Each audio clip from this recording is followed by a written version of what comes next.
তোর অভাবী মা কখনো তাদেরকে ঠিকমতো 3 বেলা ঠিকমতো খাওয়াতেই পারে না। এদিকে মিমের বয়স হয়ে গেছে, বিয়ে দিবে, কিন্তু বিয়ে শাদী হচ্ছে না, অভাবের সংসার। মিমের মা খুবই দুশ্চিন্তা করে। মিমের বয়স হয়ে গেছে বিয়ে, তার মধ্যে আরও ছোট 2টা বোন আছে, তাদেরও একটা ভবিষ্যৎ আছে। মিমের মা কী করবে, অসহায় হয়ে শুধু দুয়ারে দুয়ারে ঘুরে, কিন্তু মিমিকে বিয়ে দিতে পারে না।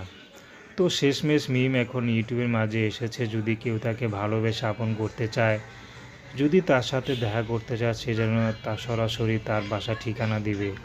সেই মানুষটি যেমন হোক, বিবাহিত হোক, বয়স্ক হোক, সমস্যা নেই, মিম তাকেই বিয়ে শাদী করবে। মিম পড়াশোনা করতে পারেনি, কিন্তু মিম সাংসারিক দিক দিয়ে খুবই ভালো। মিম কখনো কারোর সাথে প্রেম ভালোবাসা করেনি। মিম ব্যক্তিগতভাবে যেটা বলল, যে যেখানে বিয়ে হোক, অন্তত স্বামীকে হয়তো টাকা পয়সা দিয়ে পরিপূর্ণ করতে পারবো না, কিন্তু একজন স্ত্রীর প্রতি যে স্বামীর যে হকটুকু রয়েছে, সেটা হয়তো অন্তত দিয়ে স্বামীকে পরিপূর্ণ খুশি রাখবো। স্বামী যেমনই হোক, স্বামী যদি কোনো অন্যায় করে, সেটাও বিয়ের পর মাথা পেতে